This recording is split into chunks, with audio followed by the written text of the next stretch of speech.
में है जिसमें श्री दत्त प्रभु प्रसन्न हो।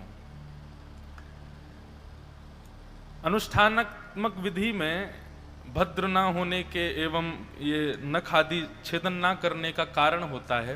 कई कारण शास्त्र विधि के होते हैं, पर उसमें एक होता है कि अनुष्ठान का एक लक्ष्य होता है कि मुझे नाथ से कुछ कामना है। हमारी कामना तो केवल नित्य श्री लाल जी को ही, महाराज जी जो भी अनुष्ठान चल रहा है ना, मैं नित्य श्री लाल जी को ही अर्पित करता हूं। कृष्णा अर्पण मस्तु। हे लाल जी आप सदा और मेरे प्रिय बने रहो, बस इसीलिए अनुष्ठान है। तो कोई कामना है, भली प्रिय ठाकुर जी बने रहें, उसी की कामना है। तो कामना पूर्ति होने तक हम एक व्रत रखते हैं ठाकुर जी के आगे कि हम स्वरूप को सुधारेंगे नहीं, हम अव्यवस्थित जैसे सामान्य भाव में रहेंगे। नाथ आप हमारी इस तप को स्वीकार करो। तो एक प्रकार का तप का स्वरूप होता है। तो इसलिए ये सब जो लोगों को लग रहा है कि ऐसा भेष या ऐसे वस्त्र या ऐसे नख क्यों बढ़े हैं, ये सब क्योंकि अनुष्ठानात्मक विधि में एक कामना की पूर्ति होती है। और कामना की पूर्ति जब तक अनुष्ठान ना हो जाए तब तक ठाकुर जी को एक व्रत हम दिखाते हैं कि नाथ देखो आप हमारी कामना पूर्ति करो, नहीं तो हम अपना भेष ऐसा ही रखेंगे, नहीं तो हम अपने नख ऐसे ही रखेंगे, हम अपनी शिखा आदि अपने केश आदियों को ऐसे ही रखेंगे। आप हमारी कामना पूर्ण करो। पर कामना ऐसी नहीं है कोई, बस श्री लाल जी प्रिय बने रहें। और बंधुओं एक बात बताऊं, सबसे बड़ी कामना तो यही है कि श्री ठाकुर जी प्रिय बने रहें। इससे बड़ी कामना संसार में क्या हो सकती है। भक्त श्री प्रहलाद जी महाराज नृसिंह भगवान के बार बार बोलने पर नृसिंह भगवान कहते हैं वरदान मांगो, वरदान मांगो, वरदान मांगो। मैं जाऊंगा ही नहीं जब तक वरदान नहीं मांगोगे। तो प्रहलाद बोले और अच्छी बात है, आप मत जाओ, मैं वरदान नहीं मांगूंगा। लेकिन बार बार ठाकुर जी के निवेदन करने पर तब श्री प्रहलाद जी महाराज कहते हैं कि हे नाथ, यदि राशीष में कामान वराम स्वाम वर दर्शभ कामानाम हृदय संरोहम भ्रवतस्तु वृणे वरम। हे नाथ, यदि आप मुझे वरदान देना चाहते हैं तो पहले शर्त लगाइए, पहले वादा कीजिए जो मांगूंगा सो दोगे। भगवान नृसिंह बोले इतनी देर से मांग नहीं रहा है, और जब मांगने आया तो कहता है कि पहले वरदान, पहले वादा कीजिए कि जो मांगूंगा सो दोगे। ऐसा क्या मांगने वाले हो? बोले वो तो मैं बताऊंगा ना, पहले आप वचन दीजिए कि जो मांगूंगा सो दोगे। तब भगवान ने वचन दिया, बोले जो मांगोगे सो देंगे, तुम मांगो। तब प्रहलाद जी कहते हैं यदि राशीष में कामा बराम स्वाम वरदर्शभ कामानां हृदय संरोहम भवतस्तु वृणे वरम। हे नाथ, मुझ पर ऐसा अनुग्रह कर दीजिए कि मेरे चित्त में आपसे कभी भी कुछ मांगने की इच्छा ही पैदा ना हो। ऐसा मेरे चित्त को बना दीजिए, मैं आपसे कभी कुछ ना मांगूं। ऐसे मेरे हृदय के स्वरूप को आप निर्माणित कर दीजिए नाथ। स्थिति जीवन में आ जाए, कैसी भी स्थिति आ जाए, मैं आपसे कुछ ना मांगूं, क्योंकि मेरे पास जो कुछ है सब आपने दिया है नाथ। जीवन की हर परिस्थिति को मैं आपके द्वारा प्रसाद मान करके स्वीकार करूंगा। तो उसके ऊपर मैं अपना वरदान क्यों रखूं, जब प्रत्येक श्वास आप देते हैं, प्रत्येक क्षण आप देते हैं, जीवित जीवन आप प्रदान कर रहे हैं, खाने को अन्न आप रोज दे रहे हैं। अरे कहां तक बताएं, रात्रि सोते हैं तो सुबह उठ करके जब हम आंख खोल करके देखते हैं कि हाँ हम अभी जीवित हैं, रात्रि मर गए थे। निद्रा एक प्रकार की मृत्यु है, पर सुबह हम पुनः जीवित हो जाते हैं। इसका मतलब ठाकुर जी ने आज भी हमको जीवित रखा है। हर दिन श्वास दे रहे हैं, हर दिन क्षण दे रहे हैं, हर दिन हमें जीवन दे रहे हैं। नाथ, इतना सब कुछ आप हमको दे रहे हैं, उसके बाद भी मैं आपसे कुछ मांगूं? मुझे कुछ नहीं चाहिए।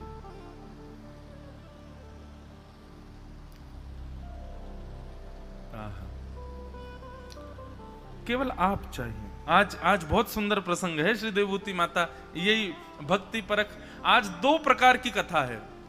एक तो भयंकर मीठी कथा भी है, भक्ति स्वरूप है, और दूसरी तरफ पूर्ण रूपेण जो है क्या कहते हैं बिल्कुल करेला के जूस वाली कथा भी है। आज दोनों कथाओं का मिश्रण होगा, तो दोनों अब देखो कहां तक हम पहुंच पाते हैं। यदि पहुंच गए तो दोनों भाव आ जाएंगे आज। तो इसलिए भैया ये ऐसा स्वरूप है, इसके प्रति आप लोग अपनी ज्यादा चिंता व्यक्त ना करें, हम परम आनंद में हैं। आज बहुत सारे उत्तर आए हैं, लेकिन हम वही बात कहेंगे कि हम केवल उन्हीं उत्तरों को बोलेंगे जिनसे कथा में भाव आए। क्योंकि आपने देखो सबने उत्तर लिखे, आप इस बात से निराश मत हो जाना हमारा पृष्ठ क्यों नहीं बोला। यहां पर आप पृष्ठ इसलिए नहीं देते कि आपका पृष्ठ बोला जाए, यहां पर आप पृष्ठ इसलिए देते हैं कि आपका जो भाव है वो दो बातें होती हैं। पहली बात तो कि आप चिंतन करते हो, दूसरी बात यदि आपका भाव भाग्या व्यासपीठ को तो निश्चित बोला जाएगा। तो पहला प्रश्न जिनका है इनको 10 में से 7 नंबर मिले हैं। भाव सामान्य है इसलिए उसमें हम ज्यादा नहीं जाएंगे। दूसरे पृष्ठ वाले भैया को भी 7 नंबर मिले हैं। तीसरे पृष्ठ ये एक तो पता नहीं कहां से, एक सेकंड, 1 2 3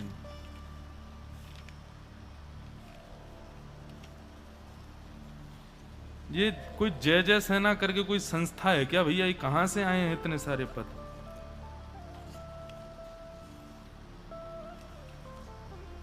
कम से कम 10 पृष्ठ के तो जय जय सेना के आए हैं। कौन सी जय जय सेना है पता नहीं। आप सबको एक को 8 मिले, बाकी सबको 7 मिले। नाक कटवा रहे हो जय जय की? एक को तो 6 मिले। हाँ, तो एक को 8 मिले, उसका उत्तर थोड़ा सा सुने। श्रवण से ही हमारा आधा जीवन निर्धारित होता है। आधा नहीं, पूरा ही श्रवण पर निर्धारित है। जब हम सुनेंगे तो हम बोलेंगे, सुनेंगे तो हम उस तरफ देखेंगे, सुनेंगे तो ही हमारे मन में कुछ भाव उठेगा, सुनेंगे तो ज्ञान प्राप्त कर पाएंगे, और सुनने से ही हमारा नाश होता है, निश्चित है। श्रवण से ही सब काम होते हैं। आप किसी व्यक्ति को, कोई प्रसन्न मुद्रा में बैठा हंस रहा है और उस प्रसन्न मुद्रा को क्षण भर में क्रोध में परिवर्तित करने की सामर्थ्य होती है शब्दों में, और वो सुन ले यदि उन शब्दों को, तो उसकी प्रसन्नता एक क्षण में उसको क्रोधित कर देती। अरे क्रोधित तो बहुत दूर की बात छोड़ो, किसी व्यक्ति का हृदय कमजोर हो और बेचारा हंस रहा हो और तभी उसको कोई अनहोनी सुना दी जाए कि परिवार में कोई घटना घट गई, तो कई लोग तो सुनकर के उनका हार्ट फेल हो जाता है, सुनकर के उनकी हृदय गति रुक जाती है। तो एक प्रकार से श्रवण इंद्रिय तो कई जगह हमारा निर्माण और हमारा नाश दोनों में क्रियान्वित श्रवण इंद्रिय होती है। इसलिए ये पॉइंट अच्छा था, इसीलिए इनको 8 नंबर मिले हैं। फिर दूसरा इन्होंने क्या लिखा? श्रवण इंद्रिय आकाश महाभूत प्राधान्य इंद्रिय है। यदि जन्म से किसी बालक की श्रवण इंद्रिय खराब हो तो उसके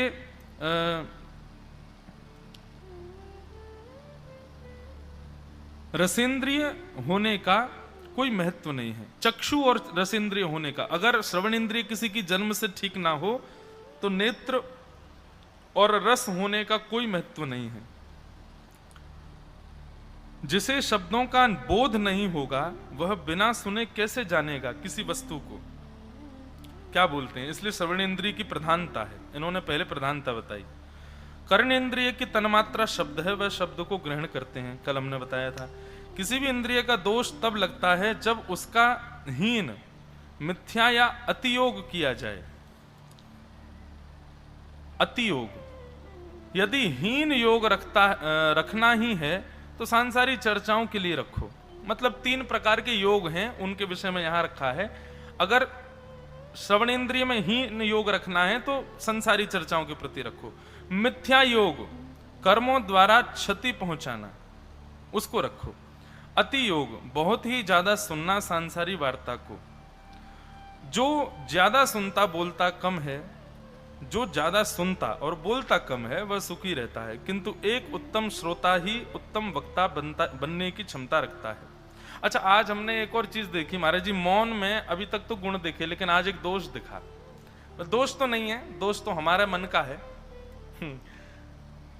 कि जब मौन होते हैं तो अपनी बात समझानी है किसी को, अब वो व्यक्ति हमारे इशारे नहीं समझ रहा है और उसके द्वारा बहुत बड़ा अपराध हो गया है, इतना बड़ा अपराध कर दिया है कि क्या बताए। तो हम पर केवल दो ही चारे हैं, अगर हमारा मन एकाग्र हो चुका है तो हम शांत हो जाएंगे, शांत रहेंगे, और यदि मन उस समय भी विचलित है तो मौन व्यक्ति अपनी बात समझा रहा है, सामने वाला नहीं समझ रहा है, तो वो आसपास मिली हर वस्तु को उठा के फेंक के मार सकता है। आज ये चीज समझ में आई। ऐसा नहीं कि मैंने मारा किसी को नहीं, लेकिन हाँ स्थिति बन गई थी। अच्छा एक और बात है महाराज जी, आपके तो सब लोग जानते हैं क्रियाओं को, आप तो कुछ भी कहते हो सब समझ जाते हैं। हमारे संग वाले जानबूझ के करते हैं कि मैं कुछ भी करता रहूं वो विपरीत सुनेंगे, कहीं करना नहीं पड़े हमको। अब जैसे मेरा महाराज जी स्वभाव है कि मुझे मध्याह्न दोपहर का भोजन है ना, उसके साथ मैं बहुत कम पाता हूं। मेरे को ज्यादा पेय पदार्थ जैसे छाछ मिले, छाछ पीऊंगा। तो एक पंडित जी उनको सेवा दी है छाछ की, उनको रोज मैं इशारा करूंगा तो वो इसको पता नहीं क्या कभी फोन उठा लाते हैं, कभी गिलास उठा लाते हैं, कभी कुछ उठा लाते हैं जानबूझ के। तो फिर आज मन में एक भाव आया कि भाई मौन में गुण तो बहुत हैं, लेकिन एक दोष है, यदि आप एकाग्र नहीं हो तो आप अपने आसपास वाली वस्तु उठाकर उस पर प्रहार भी किया जा सकता है। तो इसलिए भैया पहले मौन रह करके शांत हो जाओ, अपने चित्त वृत्ति को पहले ठीक कर लो, नहीं तो मौन से घाटा भी हो सकता है। तो श्रवणेन्द्रिय बहुत, देखो नवदा भक्ति में सबसे पहली भक्ति का नाम भी श्रवण भक्ति। श्रवणम कीर्तनम विष्णु स्मरणम पाद सेवनम अर्चनम वंदनम दास्यम सख्य आत्मनिवेदनम। सबसे पहली भक्ति, ठाकुर जी आपके पास आएंगे ही सबसे पहले कानों से। शाम वेद भगवान जब गरुण पर विराजमान होकर के जब विचरण करते हैं, तब भगवान के जो गरुण जी के पंख हैं उनसे निकलने वाली जो ध्वनि है, इस बार कई मैया बार बार आवे, कभी धूप पड़े तो आकर के ऊपर छांव कर दें, ठाकुर जी थोड़ी गर्मी में जाएं तो पादुका पहना दें, जल लेकर के पीछे चलें कहीं राम जी को कोई कष्ट ना हो जाए, इतना प्रेम। एक दिन राम जी ने केके मैया के पास बैठ करके उनके सिर अपना सर उनकी गोद में रख के बोले, मैया तुम मुझसे बहुत प्रेम करती हो? बोले हाँ। बोले कितना प्रेम करती हो? बोले इतना प्रेम करती हूं, यदि राम एक बार कह दे कि मुझे इंद्र के सिंहासन पर बैठना है तो इंद्र को अपना सिंहासन बैठना पड़ेगा, ये केकई जाकर के इंद्र का सिंहासन लेकर के आएगी अपने राम के लिए, इतना प्रेम करती हूं। बोले अच्छा, आप कुछ भी कर सकती हो मेरे लिए? बोले हाँ कुछ भी कर सकती हूं। तब प्रभु श्री राम ने अपना भाव केकई मैया को बताया और कहा, मैया मैं एक ऐसी वस्तु मांगना चाहता हूं। एक तो होता है कि कोई ऐसी वस्तु मांगे कि देने वाले को वस्तु देने में सुख मिले और देकर के वस्तु उसका मान और बढ़ जाए कि देखो इसने कितनी बहुमूल्य वस्तु दी।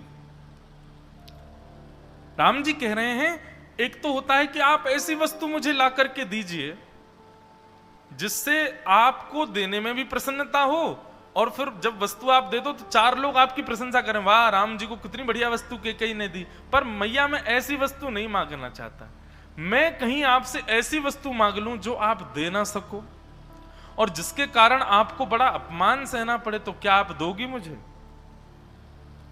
केकई मैया बोली, ऐसी क्या वस्तु है राघवेंद्र?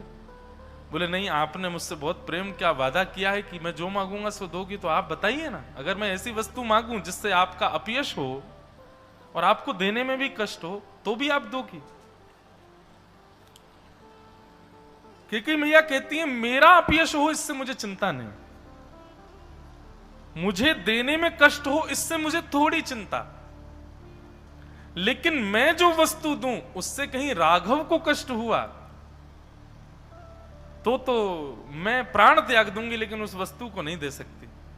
राम जी बोले, तो फिर सुनिए मैया, आपका अपयश होगा, आपको देने में कष्ट होगा, पर मुझे बहुत प्रसन्नता होगी। तो केकई मैया बोली, ऐसी क्या वस्तु है राम जिससे अपयश होगा? अपयश की बात मत करो, मुझे अपयश की चिंता नहीं, पर मुझे देने में कष्ट होगा और तुमको बहुत प्रसन्नता होगी। अरे राम, तुम कहीं मेरे प्राणों की बात तो नहीं कर रहे हो? मैं अभी अपने प्राण न्योछावर कर दूंगी तुम्हारे ऊपर, मुझे देने में कोई कष्ट नहीं होगा। राम को यदि प्रसन्नता है तो मैं भी सहर्ष उस वस्तु को प्रदान करूंगी। तब राम जी ने वचन लिया, बोले मैया, मैं ईश्वर तत्व हूं, मेरा पृथ्वी पर आविर्भाव भक्तों को प्रसन्नता देने के लिए हुआ है। इस प्रकार की आगे की कुछ योजनाएं हैं कि मुझे वन में जाना पड़ेगा और वन में जाकर के कई भक्तों का उद्धार करना पड़ेगा और एक दुष्ट है राक्षस, उसका वध करना पड़ेगा। उसके लिए मैं आपसे मांगना चाहता हूं कि आपके 2 वरदान शेष हैं महाराज दशरथ के, आप जाकर के समय आने पर महाराज दशरथ से मांगिएगा 14 वर्ष का राम का वनवास और भरत को राज्य गद्दी। कैकेयी मैया तो उसी समय टूट गई, रोने लगी, रुदन करने लगी, बोले मैं प्राण त्याग दूंगी राघव, लेकिन ये नहीं दे सकती। बोली मेरी प्रसन्नता के लिए देना पड़ेगा मैया, आपने वचन दिया है मुझे। कैकेयी मैया बोली मैंने सोच भी नहीं सकती थी कि मुझसे ऐसा कुछ मांगोगे तुम। 14 वर्ष के लिए तुम वन में जाओगे, वियोग तो हमको होगा ना। अरे ये अपयश नहीं, इसका तो प्रभाव ऐसा होगा राम कि जीवन में कभी भी कोई व्यक्ति अपने पुत्री का नाम कैकेयी नहीं रखेगा। लेकिन तुमको यदि प्रसन्नता है तो मैं ये वरदान मांगूंगी। और कारणभूत भले ही मंथरा बनी है, परंतु आज्ञा प्रभु श्री राम की है कैकेयी मैया को। तो श्रवण दोष में आज उनका नाम आया तो मुझे वही बात याद आई जो कैकेयी मैया कह रही थी कि लोग मुझे दोषी समझेंगे, पर वो दोषी थी नहीं। दूसरा भाव आपने कहा कुसंगति से श्रवण दोष निर्माण होता है, आप विस्तार से बताइए। निश्चित है जब आप जैसा संग करेंगे, लेकिन एक चीज मैंने अनुभव की है कि जब व्यक्ति सत्संगी होता है ना, मतलब सत्संग उसके लिए प्रधान होता है, तो कुसंग भी उस पर असर नहीं कर पाता। और इसका प्रमाण है श्री प्रहलाद जी महाराज। उनके तो माता पिता कुल खानदान भाई सब रे राक्षस, लेकिन वो प्रधानता किसको देते हैं, ये बड़ी बात है। ऐसा कहा जाता है एक खराब मछली पूरे तालाब को खराब कर देती है, पर इस पर मेरा विवेचन ऐसा है कि जो मछली खराब होना उसके प्रभाव में आ जाएगी वही खराब होगी, जो उस खराब मछली के प्रभाव में नहीं आएगी वो खराब नहीं हो सकती। आपका स्वभाव यदि दूषित होगा तो आप दूषित हो जाओगे संग से। संग दोष होता है, संग दोष के लिए सब जगह मना किया, मैं खुद अपनी कथा में संग के लिए खूब कहता हूं, पर कभी कभी चिंतन में आता है कि संग का आप प्रायोरिटी किसको देते हो। कई बार आप मॉडर्न सिचुएशन में रहते हो, मॉडर्न लोगों के बीच में रहते हो, सब तरीके का खान पान करने वाले लोगों के बीच में रहते हो, पर आपका हृदय किस वस्तु को श्रेष्ठ मानता है उस पर निर्भर करता है कई बार आपका बदलना। लेकिन ये सत्संगी व्यक्ति के संगी हो सकता है। जो सत्संग ग्रहण नहीं करता, जिसको विवेक नहीं है, वो जरूर उस पर तो संग का ही प्रभाव होता है। विवेकी व्यक्ति संग दोष से बच जाता है। तो संग दोष से भी, कुसंगता से भी श्रवण दोष निर्माण होता है। वो उनके बीच में जैसी बातें सुनते हैं उसका प्रभाव होता है। फिर सबसे बड़ा दोष तो सुनते हुए आपका चित्त विचलित हुआ तो वह निरर्थक अथवा घातक हो सकता है। अभी अभी मैंने बताया कि सुनते ही व्यक्ति को अटैक तक पड़ सकता है, गुस्सा आ जाता है, क्रोध आता है। फिर चौथा आपने लिखा we hear what we want to hear, यानी हम वही सुनते हैं, श्रवण करते हैं जो हम सुनना चाहते हैं। यह भी घातक है। हाँ, अगर मन की मानोगे तो मन तो सदैव आपको वह सुनाना चाहेगा जिससे आपको थोड़ा उत्सुकता तो नहीं कहेंगे मजा आवे। मजा और आनंद में अलग बात है। अगर चित्त की मान करके चलोगे तो वो तो गप में जाएगा, गप्पाष्टक बन जाएगा। गप मारो मेरे साथ, मुझे हंसाओ, ऐसी बातें सुनाओ जिससे मुझे थोड़ा आनंद आवे, या फिर ऐसी चर्चा सुनने के प्रति जाएगा जहां से आपकी किसी प्रकार की इंद्रिय का वर्धन हो, क्रोध का, काम का, लोभ का, मोह का, मन के प्रति जाओगे तो इस प्रकार का भाव रहेगा। पर यदि आप मन को, वही बात है, सत्संग के बिना ये सब चीजें घातक हो जाती हैं, लेकिन जैसे सत्संग जीवन में आता है ना, तो आपका मन फिर सांसारिक चर्चाओं में कम लगता है। आपकी इच्छा होती है कि नहीं कोई भगवत वार्ता ही हो। एक कथा सुनाऊं। ओरछा के राजा थे मधुकर शाह, नहीं ओरछा के राजा नहीं, कहीं के राजा थे, वो बड़े सत्संगी थे। तो पास के एक गांव के राजा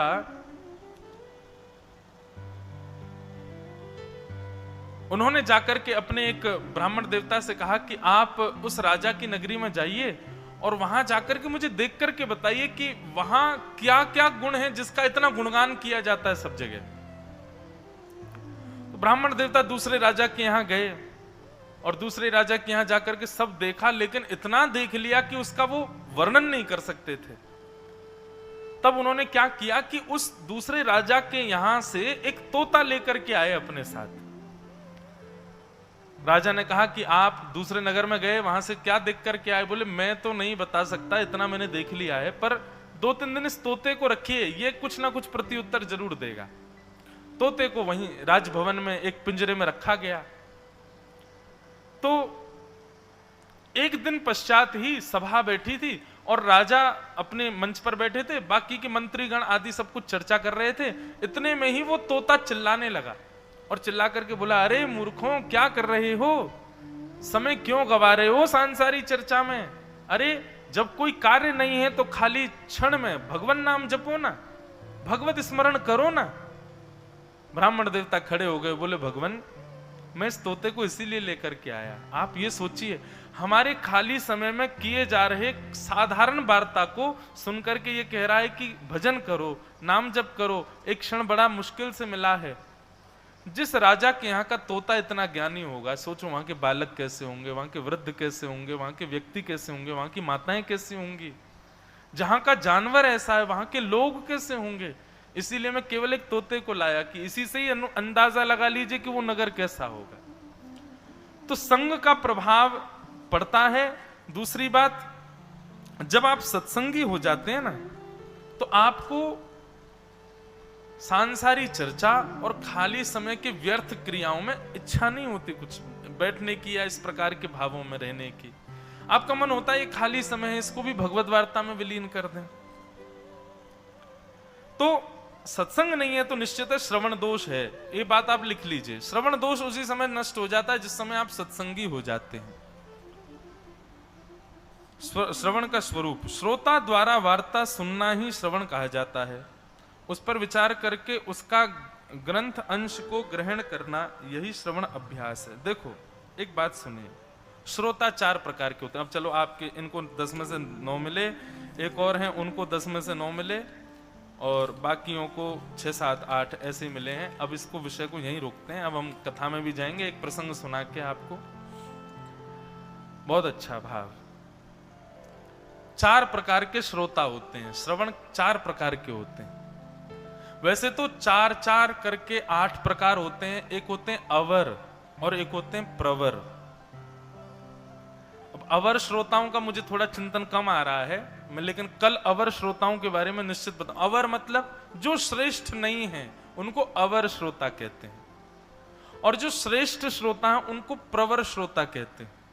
वो 4 प्रकार के होते हैं। कौन कौन से? चातक, हंस, मीन और सुख, ये 4 प्रकार के प्रवर श्रोता होते हैं। सबसे पहला होता है चातक।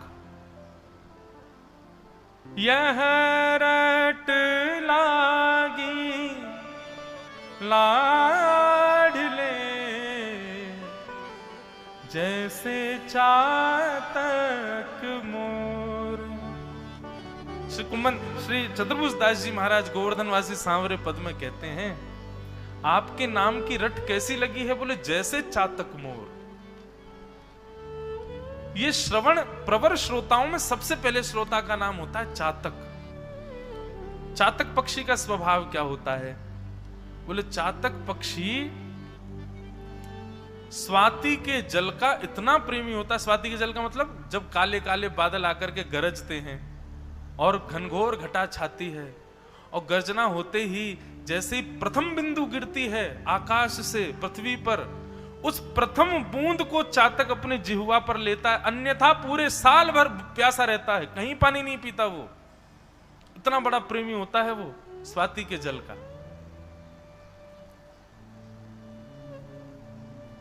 अच्छा, एक बात बताऊं बंधुओं, घनघोर घटा देख करके और ये बादलों का गरजना और इस प्रकार के भाव को देख करके यदि आपको बहुत आनंद आ जाता है ना, दो प्रकार का आनंद आता है घटाओं को देख करके। एक तो होता है कि उस समय आपकी इच्छा हो रही है सांसारिक। कैसी सांसारिक? अरे पकोड़े बनाओ, अरे चाय बनाओ, अरे बादल गरज रहे हैं, बढ़िया मौसम बारिश का हो रहा है, कुछ बढ़िया खाने पीने की सामग्री बनाओ। या फिर अन्य अन्य कोई भी सांसारिक इंद्रिय यदि उत्तेजित हो रही है तो निश्चित है कि आप महा संसार में फंस गए हैं। लेकिन घटाओं को देख करके, बादल के गर्जन को सुन करके, सुंदर बिंदुओं के गिरने पर और माटी की सुगंधी आने पर श्री कृष्ण की याद आवे, श्री कृष्ण प्रिय लगे, वृंदावन प्रिय लगे, ऐसा भाव आवे कि यमुना का तीर हो, ऐसे सुंदर मौसम हो, ये शाम घटा है और यही शाम सुंदर दिख रहे हो, तो निश्चित समझिएगा कि आप संसार से परे हैं, श्री कृष्ण भी आपको स्मरण कर रहे हैं। अगली बार जब काली घटा आवे, अपने मन में झांक के देखिए कैसी इच्छा प्रकट होती है। वह भी एक प्रतीक बताती है सांसारी और वैष्णव होने का। और एक और बात सुनो, अगर काली घटा देख करके और बादलों के गर्जन सुन करके यदि कोई भयभीत हो जाता है तो अभी ये समझ लेना उसके 3, 4, 5, 6, 7 जन्म और होने वाले हैं। भयभीत होने का कारण क्या है? उसने इन घटाओं की ध्वनि को पहले नहीं सुना है, वो प्रथम बार सुन रहा है। उसकी आत्मा, उसकी चेतना भयभीत हो रही है। इसका मतलब अभी उसके अन्य और जन्म होने वाले हैं। तो बड़ी ये एक हमारे गुरुजन हैं, वो बता रहे थे इस भाव को कि घटाओं से भी और इनके स्वरों से भी कभी कभी पता चलता है हम किस स्थिति में हैं, किस भाव में हैं। लेकिन एक भाव सबसे सुंदर, यदि काले बादल देख करके, घटाएं देख करके, वर्षा देख करके यदि मन मयूर नृत्य करता है और श्री कृष्ण को स्मरण करता है तो निश्चित है अंतिम जन्म है आपका। बस उस समय कोई पद गाने लगो, ठाकुर जी के सामने बैठ जाओ, उनको भी बैठा लो बढ़िया सुंदर मौसम में और कोई पद गाओ, बहुत आनंद आता है। हम तो अपने लाल जी को बैठा ही देते हैं, वर्षा में ही बैठ जाओ, भीगते रहो। आहा, वर्षा ऋतु बड़ी प्रिय है। तो चातक पक्षी जो होता है, पूज्य श्री डोंगरे जी महाराज अपनी कथा में कहते थे कि एक बार एक चातक पक्षी को किसी भेलिया ने बाण मार दिया। तो जैसे ही बाण लगा तो वह चातक पक्षी अपने वृक्ष से गिरने लगा और गिरता गिरता गिरता नीचे अपने पुत्र से कहने लगा, हे पुत्र, तुम चिंता मत करना, मैं अपनी प्रियसी को याद करते हुए अपने प्राण त्याग रहा हूं। प्रियसी कौन? काली घटाओं की पहली बिंदु, स्वाति का जल। मैं उसका स्मरण करते हुए उसकी याद में अपने प्राण त्याग रहा हूं, मेरी सदगति होगी। लेकिन पुत्र याद रखना, ये नीचे बह रही जो गंगा नदी है, मेरी मृत्यु के पश्चात इससे मेरा तर्पण मत करना। श्री डोंगरे जी महाराज कहते, गंगा मैया जिसका 100 योजन दूर से नाम उच्चारण करके कोई प्राण त्याग दे तो वैकुंठ प्राप्त हो जाता है। लेकिन बोले चातक पक्षी इतना प्रेमी होता है स्वाति के जल का, बोले नहीं चाहिए मुझे वैकुंठ, नहीं चाहिए मुझे मुक्ति, मुझे तो केवल और केवल स्वाति का जल चाहिए। हे मेरे पुत्र, तू स्वाति के जल से मेरा तर्पण मत करना। बस तू चाहता है ना कि मेरी आत्मा को शांति मिले, तो प्रतीक्षा करना, जब काली घटाएं आएंगी, बरसेंगी और प्रथम बिंदु गिरेगी, उसको अपने पंख में भर के उससे मेरा तर्पण करना। इतना बड़ा प्रेमी होता है वो स्वाति के जल का। वो जब चिल्लाता है, जब चुहकता है, तो उसकी ध्वनि ऐसी आती है, प्यासा हूं, प्यासा हूं, प्यासा हूं। जब वो बोलता है तो ऐसे ही लगता है, प्यासा हूं। सारे पक्षी कहते हैं अरे नदियां बह रही हैं, पोखर भर रहे हैं, तालाब भरे, पानी पी ले। अरे नहीं, इनको नहीं पीऊंगा, मैं तो स्वाति के जल को पीऊंगा। ये श्रवण भक्ति के प्रथम व्यक्ति का लक्षण, मतलब उसको संसार के कितने भी प्रलोभन दे दिए जाएं, उसको संसार के कितने भी लोभ दे दिए जाएं, पर वो सबका त्याग कर देता है हरि चर्चा के सामने। उसको हरि चर्चा सर्वप्रिय होती है। उस समय चाहे दुनिया की कितनी बड़ी अनुकूलता आ जाए, चाहे कितनी बड़ी प्रतिकूलता आ जाए, वो कथा का त्याग नहीं करता। ये श्रोता का प्रथम लक्षण है, श्रेष्ठ प्रवर श्रोता का। अवर श्रोता मैं आज ढूंढ के लाऊंगा, कल 4 अवर श्रोताओं के बारे में भी बताऊंगा, लेकिन अच्छे श्रोता सुन लो। तो चातक, दूसरे हैं हंस। ये दूसरे श्रोता हंस जैसे होते हैं। हंस का स्वभाव क्या होता है? दूध और जल को मिला दो, हंस के सामने रख दो तो हंस दूध पी जाएगा, जल को छोड़ देगा। वक्ता के मुख से दोनों प्रकार की वार्ताएं हो रही हैं, श्रेष्ठ भी और अश्रेष्ठ भी। हम हंस बन के बैठे, उसकी अश्रेष्ठ बात सुनकर के कहीं उठ के ना चले जाएं। हंस बन के बैठो, जो श्रेष्ठ है उसको स्वीकार करो, जो अश्रेष्ठ है उसको अस्वीकार करो। यह श्रोता का दूसरा लक्षण होता है। श्रोता का तीसरा लक्षण क्या है? मीन, मछली। मछली से जाकर के निवेदन करो, तुमको गोदावरी जी से निकाल करके हमने आमरस बनाया, उसमें रख देते हैं तुमको। आम भी तो रस है, आम भी तो पेय पदार्थ है, उसमें जीवित रह लेना। मछली कहेगी महाराज मैं हाथ जोड़ूं तुम्हारे, अगर तुमने मुझे इस जल से दूर किया, चाहे इससे महंगी, इससे श्रेष्ठ कितनी भी पेय पदार्थ हों, उनमें मुझको डाल दोगे, मेरे प्राण निकल जाएंगे, मैं इस जल में ही जीवित रह सकती हूं। मतलब उसके जीवित रहने का आश्रय जल है। ऐसे श्रोता के जीवित रहने का आश्रय केवल हरि चर्चा। ये तीसरे श्रोता का लक्षण, मीन, मछली की भांति। और अंतिम श्रोता का श्रेष्ठ लक्षण क्या है? बोले सुख, यानी कि तोता। बोले सुख का स्वभाव क्या होता है? बोलो तोता दिगंबरा। जैसे तोता से बोलोगे दिगंबरा तो बोलना जानता होगा तो बोलेगा दिगंबरा। बोलो तोता राम राम तो बोलेगा राम राम। बोलो तोता जय श्री कृष्ण, बोलेगा जय श्री कृष्ण। ठीक वैसे ही श्रोता को कैसा होना चाहिए? वक्ता के द्वारा सुनी गई चर्चाओं को तोता की तरह याद कर ले, और जो उस समय वहां उपस्थित नहीं हो पाए हैं उन सबको वह वार्ता सुना देवे। ये श्रोता का चौथा लक्षण होता है। ये प्रवर श्रोता के 4 लक्षण हैं, चातक, हंस, मीन और सुख। ऐसे अवर श्रोता और हैं, उनका मुझे याद नहीं आ रहा है, थोड़ा थोड़ा याद है इसलिए नहीं सुना रहा। पूरा याद हो तो अच्छा रहता है सुनाने में। उसमें अब 1-2 याद है, वो 1-2 ही कह देता हूं। एक तो होता है उसमें बैल, वृषभ। ये अवर श्रोताओं के लक्षण हैं। बोले वृषभ कैसा होता है? बोले वृषभ नहीं, प्रथम होता है ऊंट। बोले ऊंट कैसा होता है? बोले ऊंट को यदि गुलाब जामुन खिला दिया तो ऊंट पागल हो जाएगा। ऊंट को क्या खाना है? बोले उसको बबूल के कांटेदार लकड़ी खिलाओ, उसको कसेले नीम के पत्ते खवाओ, तब खुश होता है। वाह कितना बढ़िया भोजन। तो मतलब अवर श्रोता कैसा होता है? उसको बढ़िया ज्ञान की चर्चाएं सुनाओ, उसको बढ़िया भक्ति वार्ता सुनाओ, उसको सुंदर जीवन में उपयोगी होने वाली, करने ना करने वाली वार्ताएं सुनाओ, तो वो उठ के चला जाता है। अरे क्या ये तो सुधरने वाली बातें बता रहे हैं, ये सब नहीं सुनना मुझे। उसको कैसी वार्ताएं पसंद है? जहां चुटकुल्ला चल रहे हो, मटकने वाले बढ़िया गीत चल रहे हो, या फिर कोई महाराज जी संसारी चर्चा, सास बहू लड़ा रहे हो, ऐसी कथाओं में उसको सुख मिलता है। तो ऐसे होते हैं ऊंट प्रवृत्ति के अवर श्रोता। एक उनमें होता है वृषभ, बैल। बोले बैल कैसा होता है? बोले कि सारी चीजों को मिला करके उसको दे दो, सब खा जाता है, कुछ नहीं छोड़ता। इसका मतलब क्या है? वो कथा इसलिए नहीं सुन रहा है कि इससे मुझे लाभ क्या मिलेगा, वो इसलिए कथा सुन रहा है कि कथा की विश्रांति में प्रसाद बांटा जाएगा, वो प्रसाद खाने को मिलेगा। कई जगह कथा होती है, वहां पे भंडारा रख देते हैं लोग, इसलिए भीड़ आती है। कि हम भंडारा पा सकेंगे। तो इस प्रकार का वृषभ एक उसमें बताया गया,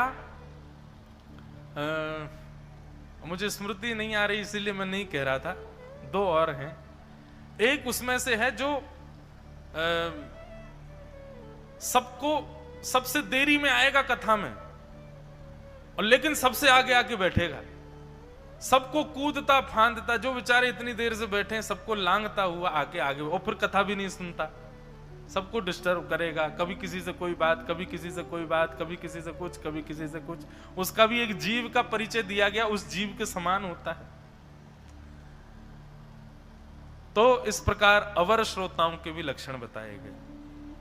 तो श्रोताओं के भेद बताए हैं। बाकी बंधुओं, ये श्रवण सबसे ज्यादा सदुपयोगी, हमारे जीवन को संवारना और बिगाड़ना दोनों इनके हाथ में।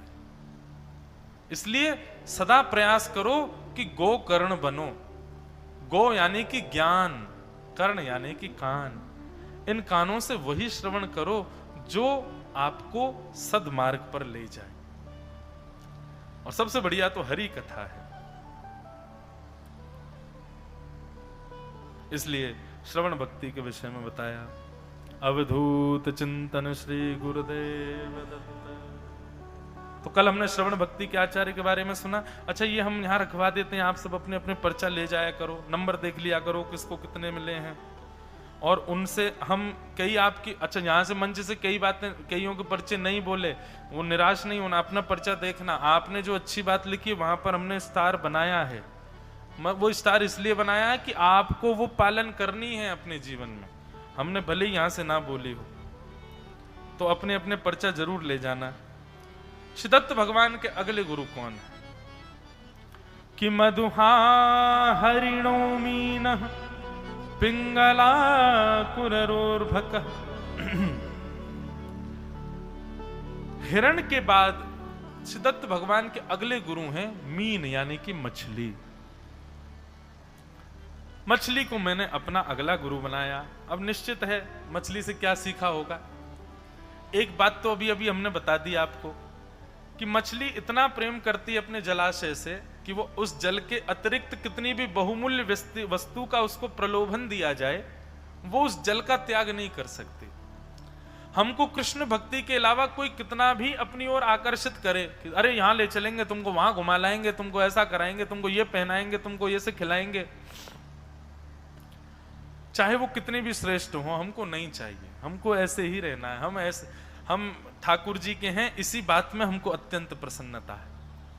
तो मछली का पहला गुण कि वो जिससे जीवित है, जिसकी वजह से जीवित है, लाख कोई कोशिश करे उसका त्याग नहीं करती। हम किससे जीवित हैं? ठाकुर जी से जीवित हैं। ठाकुर जी ही हमारे सर्वोपरि हैं।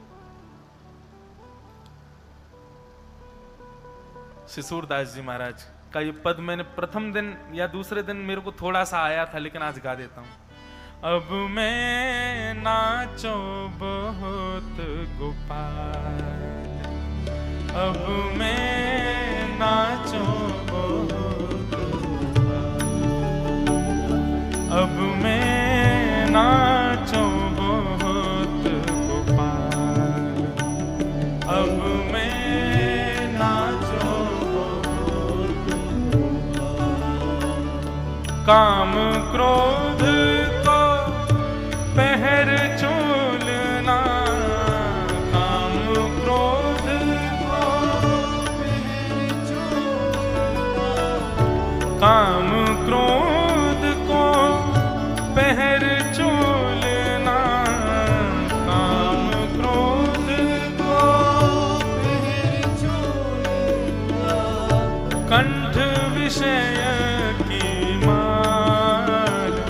अब मैं नाचो बहुत गोपाल, अब मैं नाचो बहुत गोपाल, अब मैं नाचो बहुत गोपाल, अब मैं नाचो बहुत गोपाल। अच्छा एक बात बताओ, सारी नदियों का गंतव्य क्या है? समुद्र। पर क्या कभी ऐसा होता है कि जैसे अभी हम नासिक में हैं, यहाँ गोदावरी में जो मछली है, नासिक की गोदावरी के तट पर जो मछली है, क्या वो कभी समुद्र में जा पाएगी? या वो कभी जाती होगी? किसी के मैं लेख पढ़ रहा था, उन्होंने ये वर्णन किया था कि हर मत्स्य का, हर मछली का यह लक्ष्य होता है। जैसे हमारा लक्ष्य है कि हमें वैकुंठ चाहिए, ऐसी हर मछली का लक्ष्य होता है कि मैं एक दिन महासागर में मिलूं और महासागर में जाकर के उसका आनंद लूं, वो विशालता, वो गंभीरता, वो गहरापन, उसका नापूं, उसमें जाऊं, उसमें जाकर के अपना जीवन यापन करूं। पर बहुत कम प्रतिशत ऐसी मछलियां होती हैं जो स्रोत पर जन्म लें, मतलब जहां से नदी निकली है और वहां से सागर तक पहुंच जाएं। बहुत कम मछलियां होती हैं। हम आप सब भी तो ऐसे ही हैं। ये संसार हमारा स्रोत है, यहां से हम प्रकट हुए हैं और महासागर श्रीमन नारायण हैं, उनमें जाकर के हमें विलीन होना है। यही हमारा उद्देश्य है। उसके लिए हमें क्या करना चाहिए? मछली हमें सिखाती है कि जिससे जीवित हो, जिसकी वजह से तुम हो, उसका कभी त्याग मत करो। और कोई कितना भी प्रयास करे, अगर तुमको उससे दूर कर दे तो एक ही ऑप्शन है तुम्हारे पास में, क्या? प्राण त्याग दो अपने। पर कृष्ण विमुख कभी मत हो। हम कृष्ण विमुख नहीं हो सकते। मछली यह उदाहरण देती है कि हम भले ही महासागर में ना मिल पाए, भले ही हमें मुक्ति ना मिले, लेकिन जीवन भर यदि कृष्णाश्रित रहेंगे तो हम ये रहेंगे कि हमने अपने जीवित होने का लक्ष्य पूर्ण किया है। हमने कम से कम कृष्ण को भजा तो है, उनके अलावा तो कहीं अन्योन्य आश्रय नहीं किया, किसी अन्य के आश्रय में नहीं चले गए हैं काम वासना या फिर अपनी इंद्रियों में आसक्त होकर के। सदा कृष्ण के रहे। सूरदास जी कह रहे हैं, नाथ अब हम बहुत नाच लिए संसार में, काम क्रोध को पहर चोलना, कंठ विषय की माल, अब मैं नाचो बहुत गोपाल, अब कृपा करो। पर एक बात बताएं, कई बार नृत्य ही सुख देता है, कई बार नाचने में ही सुख मिलता है। हम नहीं चाहते कि कीर्तन विश्राम हो और हमको आके कोई बैठा दे, ये नृत्य चलता रहे। आज का विषय इसी भाव पर जाएगा, श्री देवभूति माता लेकर के जाएंगी। श्रेष्ठ भक्त का लक्षण यह है, वो ठाकुर जी को भी नहीं मांग रहा है, वो कह रहा है जन्म जन्म देते रहो मुझे, और हर जन्म में मुझे फिर से शून्य पर छोड़ दो, मैं फिर से पार करता हुआ आपके पास आऊंगा, फिर गिर देना, फिर पार करता हुआ आपके पास आऊंगा। क्योंकि नाथ, ये आपको पाने के लिए उत्सुकता और आपको पाने के लिए जो क्रिया है ना, इसमें बड़ा सुख मिलता है मुझे। अब मैं नाचो बहुत गोपाल, अब मैं नाचो बहुत गोपाल, अब मैं नाचो बहुत गोपाल, अब मैं नाचो बहुत गोपाल। तो मछली से मैंने क्या सीखा? मछली से एक गुण सीखा कि वो जिससे जीवित है, जिसमें जीवित है, जिसकी वजह से है, उसका त्याग नहीं करती। और अन्यत्र कहीं जाएगी भी ना तो उसी तत्व में ही जाएगी। मतलब आप एक्वेरियम में रखना चाहते हो मछली को, तो है तो वहां भी जल ही, तत्व नहीं बदलना चाहिए। पेय पदार्थ बहुत सारे होते हैं, पर तत्व शुद्ध जल हो तो मछली जीवित रहती है। ठीक वैसे ही अगर हमें कोई ले जाना ही चाहता है, ठीक है, विशाल कथा नहीं है, 1 महीना की नहीं है, 3 दिन का प्रवचन है, वहां ले जाओ, 1 हफ्ता की कथा वहां ले जाओ, 1 दिन का सत्संग है वहां ले जाओ, 1 क्षण का सत्संग है उसमें ले जाओ, लेकिन सत्संग विहीन स्थान पर हम नहीं जा सकते। यह हमने मछली से सीखा। मछली से एक दोष सीखा, क्या? कि मछली अपनी रसना इंद्रिय पर काबू नहीं पाती, और जिसके कारण कांटा डाल करके शिकारी बैठता है, उसमें कुछ अन्न का सामान लगा देता है और मछली उसको खाने के लिए अविवेक होकर के दौड़ती है और तुरंत फंस जाती है। मछली इतनी ज्यादा अपनी जीव की कच्ची होती है, आप अभी भी जाओ कहीं पर दाना डाल दो, कितनी मछलियां एक साथ इकट्ठी हो जाती हैं। वो ये विचार नहीं करती कि हमारी योग्य है कि नहीं है, वो तुरंत पाने आती है। इसलिए जितम सर्वम जिते रसे, अपनी रसना को जीतो, जिहुआ को जीतो। बंधु, मैं तो यहां पर मजाक मजाक में मंच से जो वस्तु का नाम बोल देता हूं, हमारे महाराज जी इतने करुणावान है, इतना ऐसा हृदय मैंने नहीं देखा, अगले दिन वही वस्तु मेरे लिए भिजवा देते हैं प्रसाद के लिए। कल मैंने 2-3 बार पानी पूरी बोला, आज सवेरे पानी पूरी आ गई। वाह भाई, नाश्ता में पानी पूरी कौन खाता है? लेकिन आज पहली बार अपने 27 वर्ष के जीवन में पानी पूरी का नाश्ता किया, बड़ा बढ़िया। लेकिन एक देखो, ये भी कितनी अच्छी बात है ना। मैं प्रारंभ के दिनों में देख रहा था, हर दिन भोजन की थाली में मिष्ठान बढ़ रहा था। एक दिन 1, 2, फिर 2 हो गए, फिर 3 हो गए, फिर 4 हो गए। पता चला बोले कि नहीं, हर दिन कथा बढ़ रही है ना, उतनी मिठाई की सामग्री बढ़ रही है। मैंने कहा इसका मतलब एक महीना जिस दिन होगा उस दिन क्या होगा। अच्छा महाराज जी, हम बड़े आनंद लेते हैं हम लोग, यहाँ महाराष्ट्रियन भोजन है। अब तो हमारी जीव को आदत लग गई, अब हमें लग रहा है कि नॉर्थ इंडियन शायद पा पाएंगे कि नहीं। अब तो यहीं कहीं अब समझ में आ गया कौन सी वस्तु कैसे पानी है। पहले के कुछ दिनों में तो मिष्ठान को ही हम सब्जी समझ के उसी से रोटी खा जाते थे। बाद में पता, अरे ये तो मीठा है, इससे नहीं खाना है। लेकिन अब ज्ञात हो गया, अब संज्ञान हो गया कौन सी क्या वस्तु कैसे पानी। लेकिन इतना सुख मिलता है, इतना आनंद आता है। महाराज जी बड़े हमारे ऐसे वात्सल्य मूर्ति, माउली हैं बिल्कुल, और मैया हैं। जैसे मैया होती है ना, वैसा ही महाराज जी का स्वभाव भाव।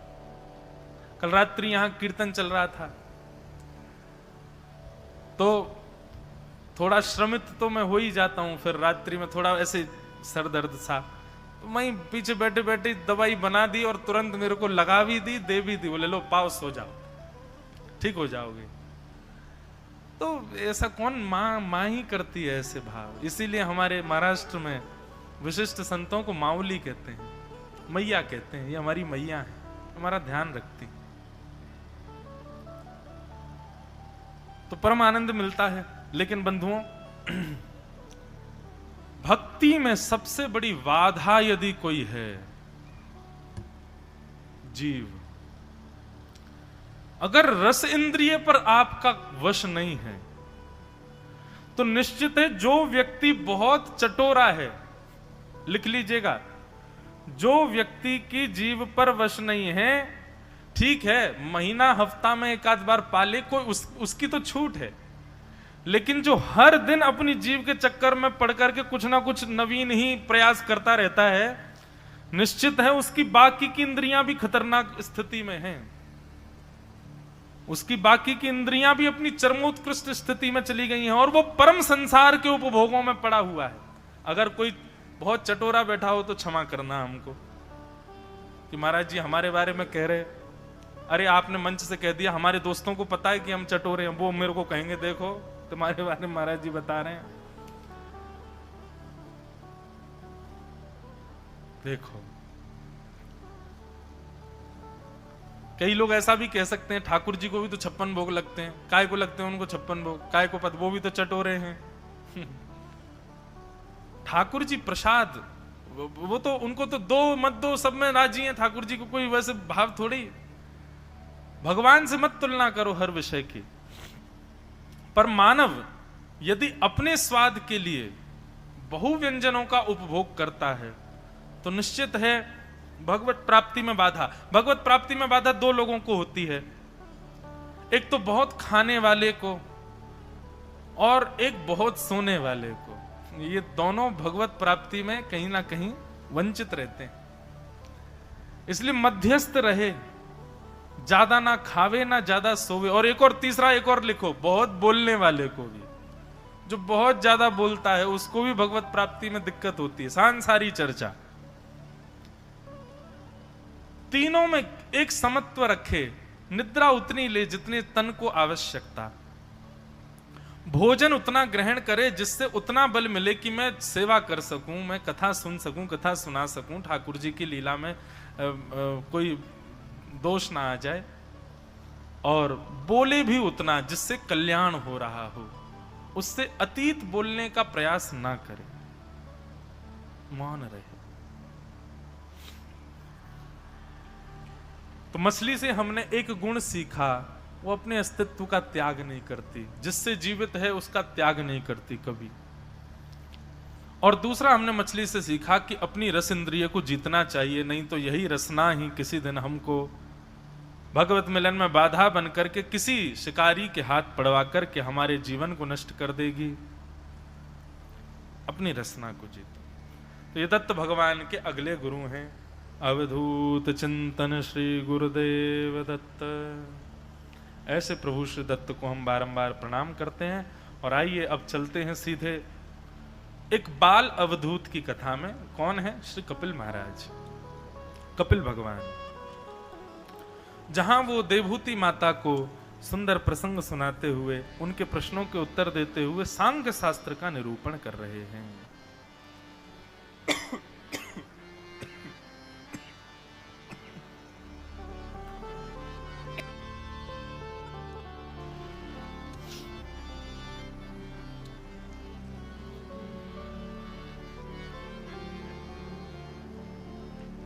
माता देवहूति बैठ